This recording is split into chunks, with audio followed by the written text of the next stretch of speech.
네, 성폭행과 살인, 시신 6일까지 이 모든 파렴치한 짓을 저지른 50대 남성이 있는데요. 피해자는 바로 아내입니다. 심지어 교도소에 수감되어 있으면서 딸이 협박했는데요. 이 남성이 출소하는 날이 올까요? 딸은 그날을 두려워하고 있습니다. 짚어보겠습니다.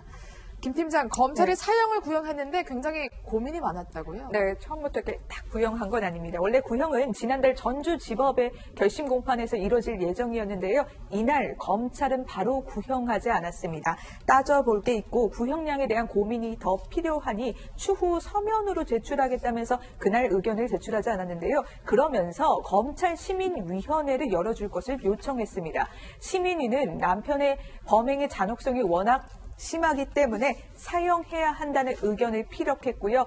검찰은 이걸 그대로 받아들여서 사형을 구형했습니다. 남편이 전혀 뉘우치지 않고요. 특히 재범의 가능성이 워낙 높아 극형에 처해야 한다는 의견을 보였습니다. 그러니까 사실상 시민들이 권유를 해서 사형을 구형하게 된 건데 어떤 상황에서 검찰 시민위원회가 열리나요? 그러니까 쉽게 말하면 재판으로 따지면 배심원 같은 개념이라고 생각하시면 돼요. 그러니까 일반 국민들의 의사를 물어서 기소 여부, 또 구형량 등을 이제 결정을 하는 건데 이제 왜 이제 이런 그 검찰 시민위원회가 이번 상황 같은 게 열렸냐면요. 통상적으로 우리가 보기엔 극단적으로 잔인한 사건이고 잔혹성을 보였기 때문에 사형이 구형되고 사형이 선고돼야 되는 게 아닌가라고 생각할 수 있습니다만 그렇죠. 통상적으로 양형 기준이라는 게 있죠. 네. 우리가 지금까지 사형이 선고될 거라고 생각했는데 선고되지 않았던 사람들 좀 살펴보면 오원춘, 그렇죠. 무기징역 선고됐었죠. 이영학도 마찬가지입니다. 네. 그러니까 피해자가 한 명인 경우에 사형이 선고된 전례가 사실 거의 없어요. 이제 그러니까 지금 일단은 검찰 입장에서도 사형 구형을 하기 앞서서 일반 국민들의 시각은 어느 정도인지 그걸 확인하고 재판부에 이런 의사가 있습니다라고 지금 알리고자 하는 거고요. 제가 기억하기로 과거에 이제 MC몽 씨 병역 문제가 있었을 때 그때 기소 여부와 관련해서 검찰 시민위원회가 한번 열려서 그 당시에 뭐 고의발 의혹이 있었죠. 그렇죠. 그때 시민위원회가 열려서 그때 기소 여부를 결정을 해서 기소를 했던 전례가 있습니다. 근데 물론 그때는 이제 최종적으로 무죄 판단이 나왔죠. 네.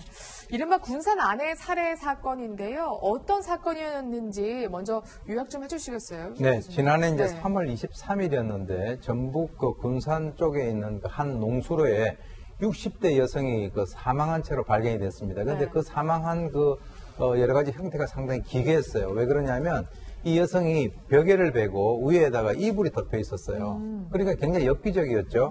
네. 나중에 이제 보니까 그 범인이 이제 남편으로 밝혀졌는데 그 유기한 장소부터 약 11km 떨어져 있는 그 자신의 집에서 아내를 살해하기 전에 성폭행을 하고 그러고 이제 그 살해를 해서 그쪽으로 유기를 했는데 제가 이제 이 사건을 한번 좀 분석을 한 적이 있어요. 그래가지고 그 그러시군요. 현장 그 사진하고 비디오를 제가 봤는데 보니까 너무 참혹했어요. 그러니까 이제 그 한 10시간 넘도록 이 여성을 이제 그 폭행을 하면서 피가 나면은 뭐 화장지 같은 거로 닦아주고 또 때리고 해가지고 온 집안에 아주 혈흔이 낭자했었거든요.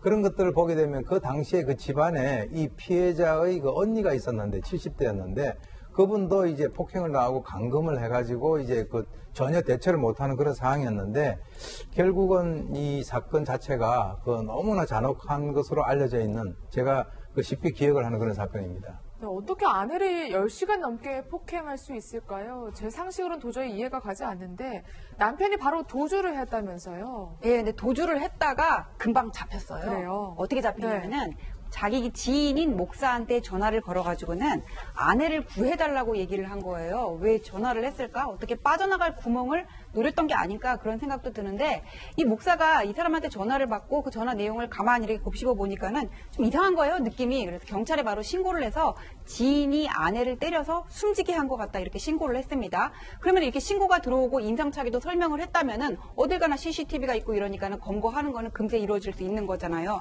맘먹고 도망치지 않는 한. 그러고 나서 이 목사가 신고를 한 지 1시간 있다가 같은 날 그러니까 2시 54분쯤에 충남의 한 고속도로 졸음 쉼터에서 이 남편이 붙잡혔다고 합니다. 네. 그래서 유치장에 수감되고요. 이제 죄값을 치르게 될 것으로 전망이 되는데 가만히 있지 않았다면서요, 유치장에서도. 그러니까 유치장에 수감되고 나서 바로 이렇게 조사를 진행했어야 되는데 그게 어려웠어요. 왜냐하면 이 사람이 그 교도관한테, 그 경찰관한테 나 손톱을 깎아야 되니까 손톱 깎기 좀 달라고 네. 이렇게 얘기를 했대요. 근데 손톱 깎기라는 게 끝이 날카로워서 자해 우려가 있잖아요. 그래서 이런 유치장이나 구치소에서 보관하는 손톱 깎기는 이게 끝부분이 뭉툭한 그렇게 안전한 손톱 깎기를 제공을 하는데 네. 이 사람이 그 손톱 깎기를 받자마자 이거를 손톱을 깎는 게 아니라 자기가 꿀꺽 삼키는 데 쓴 겁니다. 삼켰다고요? 삼킨 뭐 조사를 지연시키고자 하는 의도가 있었던 것 같아요. 지금 생각을 해보면 그래서 이 사람이 이송돼서 수술을 받느라고 그 한동안 또 이렇게 조사가 진행되지 못했던 거죠. 네, 그야말로 엽기적인 남편이다 이렇게밖에 얘기할 수 없을 것 같은데 실제로 그러니까 우발적으로 범행을 저지른 게 아닌 것처럼 보이는 게 그 결혼 직후부터 계속해서 폭행 행각이 있어 왔다면서요? 맞습니다. 그러니까 네. 이번 한 번 아내를 폭행을 해서 사망을 하게 한 게 아니라 이제 혼인 신고한 직후부터 아내가 외도한다고 이 사람이 의심을 하고 지속적으로 이제 폭행을 행사해 왔다고 하고요. 아내도 이제 견디다 못해서 한 달도 안 돼서 도망치듯이 나와서 별거에 들어갔고요. 그리고 이제 이혼 소송이 진행 중인 과정에서도 계속 이혼 요구를 할 때부터 또 폭행을 계속 지속해 와서 사실상 혼인 기간 내내 네. 이 아내는 저 가해자로부터 지속적인 폭행에 시달렸다고 봐야 될 것 같습니다. 네, 정말 교화의 여지가 없는 사람일까요, 김 팀장? 네. 이 사람의 과거를 취재하다 보니까 성폭력 전과가 굉장히 많았다면서요? 맞습니다. 이 남편은요, 2001년부터 2008년까지, 2009년까지네요. 네, 경북과 경기 지역을 돌아다니면서 여대생과 그 다음에 주부 등을 6명을 성폭행한 혐의로 2011년 기소되게 됩니다. 이때 8년, 징역 8년과 함께 20년간 전자발찌를 부착하도록 이제 선고가 되는데요. 그런데 2018년 3월 출소한 후 1년 만에 다시 아내를 살해해 넘겨지게 된 겁니다. 이때 검거 당시 이 전자발찌는 훼손된 상태였다고 합니다. 네. 그러니까 아내를 성폭행하고 살해하고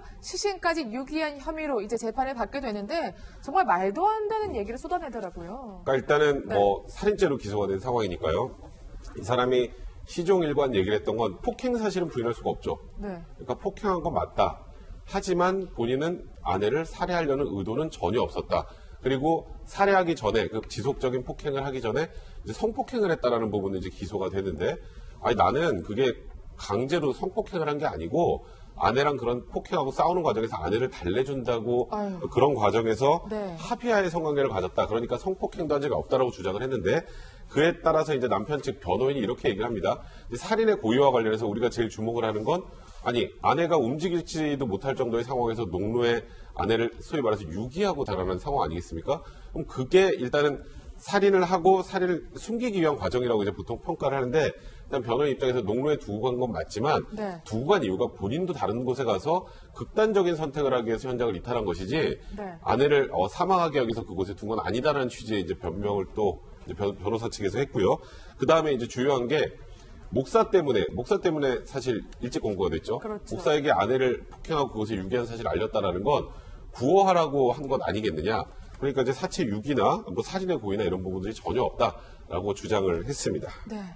변호사님, 그러나 딸의 이야기는 완전히 다르죠. 정반대죠. 이 딸의 네. 얘기를 들어보면은 아버지가 어머니 살해 전날까지도 이 부인을 죽이겠다 이렇게 말을 하고 다녔다고 해요. 그리고 자기 본인의 어떤 지인을 통해 가지고는 이 가해자가 별거하는 부인이 누구를 만나는지, 무슨 대화를 하는지, 동선은 어떻게 되는지를 계속 이렇게 파악을 해왔다고 하거든요.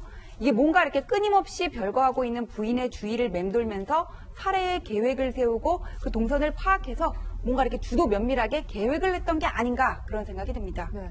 실제로 살해 도구까지 챙겼다고 딸은 주장을 하더라고요. 그 아빠가요. 네, 그렇습니다. 네. 이번 사건에 있어서 딸의 진술이 상당히 결정적인 것이 많은데요. 이 사건이 발생되기 이틀 전인데 그 아버지가 있는 그 사업장이 있는데 그 사업장에서 실제로 그 불도 켜지 못하고 지나가는 차량이 라이트가 이렇게 비치면 고개를 숙이는 등 여러 가지 어떤 그런 상황에서 물건을 가져가는 것을 목격을 했다라고 합니다. 그래서 이제 이쪽에서 나오는 얘기는 물건을 팔아가지고 돈을 마련하려고 하는 그런 의도가 있다라고 하는 주장도 있고, 그리고 이제 이 자기 어머니를, 이 딸의 주장에 의하면 자기 어머니를 만나러 갔을 때 입었던 옷과 시신을 유기하기 전에 입었던 옷이 다르다는 거죠. 그건 뭐냐면 이 범행 과정에서 이 혈흔이 많이 튀어가지고 옷을 갈아입었다라고 하는 것이 이게 상당히 계획적이라고 하는 것이고요. 그래서 이제 이 혈흔이 묻어 있는 이 그 범인의 옷을 이 수사기관에서 이렇게 뭔가 이렇게 제시를 해라 이렇게 주장을 하는 사항인데 아마 수사기관도 별로 신뢰를 하지 않는 것 같아요. 그래서 지금 이 그 딸의 여러 가지 진술을 종합을 해보면 이 아버지가 앞에서도 나왔습니다만은 뭐 살해하겠다라고 하는 언동을 한 거, 또 뭐 준비를 한 거 이런 것들이 상당히 계획적이다라고 하는 것을 강조를 하고 있습니다. 네. 딸은 지금 두려워하고 있습니다. 그래서 청와대 국민청원 게시판 그리고 각 언론사에 굉장히 강하게 호소를 하고 있는데요. 그러니까 아버지의 출소만 막아달라. 네. 이 사람이 정말 그냥 뭐 징역 몇 년 받아서 나오면 자기마저도 지금 죽을 수 있다. 이렇게 호소를 하고 계시더라고요. 일단 이 남성이 이 딸에게 구치소에서 편지까지 썼다고 합니다. 네. 편지 내용이 굉장히 섬찟한데요. 내용을 보면 고맙다고 전해라 사형받게 해줘서 어차피 너희는 모든 게 부정적이고 너희 맘대로 부모와 자식의 인연을 끊어내려 한 것이니까 라는 내용입니다. 네. 이 얘기인즉슨 내가 나가면 너도 가만두지 않겠다라는 그런 협박의 느낌이 굉장히 강하게 오죠. 그러다 보니까 지금 이 아까 국민청원까지 제기했던 이 딸의 얘기로는 지금 이 사건이 밝혀지지 않으면 제2의 피해자는 정해져 있다. 그 제2의 피해자라는 건 본인이라고 생각하는 것 같습니다. 신변의 위험 많이 느끼고 있고 만약에 형량이 낮게 나온다면, 그러니까 살인의 고의가 부정된다거나 이렇게 해서 형량이 낮게 나온다면 또 다른 피해자가 발생할 수 있으니까 사회에서 영구히 격리할 수 있는 방법이라고 하면 우리나라 형선고 중에 사형과 무기징역이 있겠죠. 물론 무기징역은 나중에 가석방의 가능성도 있습니다만 사형이든 무기징역이든 처해서 이 아버지가 다시는 사회에 나오지 않아야 된다라고 지금 그렇게 얘기를 하고 있으면서 그 당시에 이런 얘기도 했습니다. 이제 아까 그 피해자인 그 아내의 전 동거인의 아들과 뭐 살해 계획 같은 것들을 세웠다. 뭐 이런 얘기들이 좀 있지 않았습니까? 물론 그 아들이 끝까지 응하진 않았던 것 같습니다만. 근데 그런 과정에서 그 사람에 대한 참고인 조사도 경찰이 하지 않았다. 경찰의 수사가 부실한 것 아니냐. 이런 걱정까지 했었던 상황이었습니다. 네. 변호사님 어떠세요? 어쨌든 지금 가장 우리가 할 수 있는 거는 이 남편이 죄값을 톡톡히 치르게 하는 것 이건데 사형까지 나올 수 있다고 보세요. 글쎄요. 사형까지는 어렵다고 하더라도 이게 연쇄살인은 아니기 때문에. 그런데 네. 이 가정폭력 같은 경우에는 가장은 가장 끈끈한 공동체란 말이에요. 그래서 이게 어떤 문제가 생기더라도 문제 제기를 하기가 외부에 드러내기가 쉽지가 않아요. 우리가 알 정도가 되면은 이게 어떤 수십 년간 반복되어 온 경우가 많거든요. 그리고 또 범행에 취약한 피해자를 대상으로 가정 내에서 폭력을 한 거는 죄질이 안 좋단 말이에요. 그래서 판사님들도 이 양형을 정할 때 가정폭력 같은 경우에는 가정 구성원 중에 누가 이렇게 탄원서라든지 합의서를 낸다고 하더라도 그걸 받아들여지지 않는 경우가 많아요. 그래서 일반적인 폭력보다 가정폭력의 경우에는 좀 더 중하게 처벌이 내려지는 경우가 많거든요. 근데 이 사건 같은 경우에 이 남편은 살인의 고의가 없었다고 하지만 딸한테 협박 편지도 보냈고 또 계획적으로 범행을 꾀했던 그런 정황이 있고 또 범행 당일날 10시간 넘게 계속적으로 폭행을 했다는 거 아니에요. 그래서 사형까지는 어렵다고 하더라도 그 외에 최고 징역형 있잖아요. 무기징역까지는 가능할 수도 있지 않을까 예상은 해봅니다. 알겠습니다. 법원이 어떤 선고를 내릴지 지켜보겠습니다.